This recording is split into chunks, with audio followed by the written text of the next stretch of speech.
makhluk, Al-Quran itu makhluk. Tapi kalau khutbah Jumat umpamanya, kemudian sosmed, media sosial, kemudian umpamanya diundang ceramah yang mana kita belum kenal siapa pendengar, audiennya itu bagaimana, apakah mereka itu orang yang belajar ilmu agama atau tidak. Kalau bapak-bapak insya Allah saya rasa semuanya orang yang sudah belajar ilmu agama. Amin. Saya tidak ragu untuk menyampaikan, insya Allah semuanya paham. Tapi catatan penting yang saya lupa sampaikan kemarin, walaupun Al-Quran itu dikatakan makhluk, tapi Al-Quran itu bukanlah karangan Nabi Muhammad, juga bukan karangan para malaikat, ya, bukan karangan manusia dan bukan karangan malaikat. Artinya apa? Bukan karangan Nabi Muhammad dan bukan karangan malaikat Jibril. Ya, itu bukan karangan. Kenapa? Karena kalau dikatakan karangan manusia, ya, maka niscaya di zaman sekarang ini sudah ada versi Al-Quran.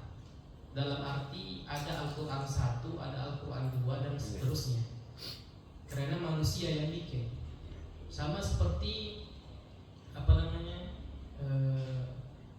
ada cerita orang yang mengaku nabi, kemudian dia berusaha untuk menyaingi Al-Quran. Mungkin pernah dengar ceritanya. Ya, Muslimah atau Muslimah. Dia mengaku nabi, kemudian dia berusaha untuk menandingi Al-Quran. Terus dia berusaha tentang itu. Alfi udunu kabir, seperti itu. Jadi tidak bisa. Itu menunjukkan apa? Bahwasanya Al-Quran itu memang wahyu dari Allah Subhanahu wa Ta'ala dan bukan karangan manusia, bukan karangan Nabi Muhammad dan bukan karangan malaikat. Artinya bukan karangan malaikat Jibril alaihissalam. Itu yang perlu dicatat, yang perlu diketahui. Walaupun dikatakan Al-Quran itu makhluk, bukan berarti itu adalah karangan manusia. Karena itu adalah merupakan wahyu dari Allah Subhanahu wa Ta'ala. Nah, sekarang judul kita ini tidak kalah menariknya untuk dibahas, ya, apalagi di zaman sekarang. Mungkin nanti ada yang kaget, mungkin ya, karena di pertemuan sebelumnya ada yang kaget. Tapi nggak tahu di pertemuan ini ada yang kaget atau tidak. Ini bukan berarti saya meremehkan para bapak-bapak sekalian, tidak. Karena pembahasan ini jarang dibahas. Ya, makanya nanti kalau ada yang kaget jangan terlalu panik. Kita jelaskan pelan-pelan, insya Allah. Ya, santai-santai. Mau sampai jam 3 silakan.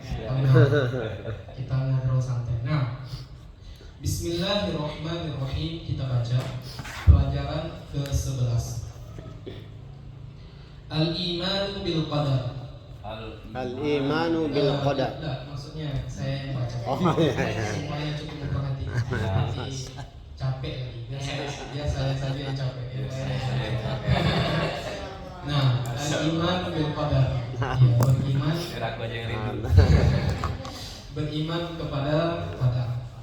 Allah Subhanahu wa Ta'ala, qala Allah Ta'ala, Allah Subhanahu wa Ta'ala berfirman di dalam Al-Qur'an, inna kulla syai'in khalaqnahu biqadar. Semua makhluk tercipta sesuai dengan takdir Allah yang azali.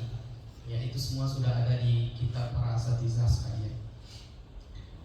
Inna Allah Ta'ala khalaqal makhluqati kullaha. Jadi Allah Subhanahu wa Ta'ala wajib kita imani bahwasanya Allah itu pencipta seluruh makhluk. Ya, kalau sudah diartikan, kalau sudah dikatakan makhluk, maka artinya yang diciptakan. Sang pencipta Al-Khaliq itu Allah, sedangkan Al-Makhluk itu yang diciptakan. Jadi kita harus beriman, harus meyakini bahwasanya Allah itu pencipta seluruh makhluk.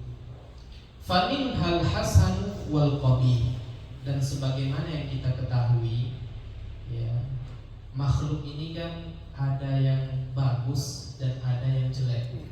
Ya, makhluk ini kan seperti itu. Ya. Wal hulwu wal murru, ya. Dalam arti kata ada yang manis dan ada yang pahit. Memang begitu kehidupannya. Wal khairu wasyarru, ya, ada yang baik dan ada yang jahat. Ya, ada yang baik dan ada yang jahat. Wa khalaqal insana wa khalaqa a'malahu, dan Allah jugalah yang telah menciptakan manusia serta yang menciptakan perbuatan-perbuatan mereka. Fasalihu min hadhil a'mal yakunu bimahabbatillahi wa khalqihi wa ridha.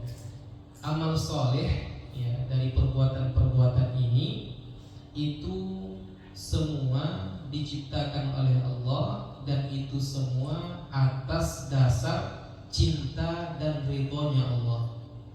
Ya, amal soleh itu Allah yang menciptakan, kemudian Allah ridho terhadapnya, dan Allah mencintai perbuatan amal soleh. Ya, ini perlu diingat. Wasayyi'u, sedangkan perbuatan, ya, perbuatan yang buruk, perbuatan manusia yang buruk tentunya, min hadhil a'mal, dari perbuatan-perbuatan ini, yakunu bi khalqihi, itu juga Allah yang menciptakan. Akan tetapi walaisa bi mahabbatihi wa ridho, akan tetapi, ya, tidak dicintai dan tidak diridhoi oleh Allah Subhanahu wa ta'ala. Wa jami'u ma yahsulu fi hadzal 'alam, dan segala hal yang terjadi di alam ini, yakunu bi khalqihi, ya, ini semua diciptakan oleh Allah, ya, fi hadzal 'alam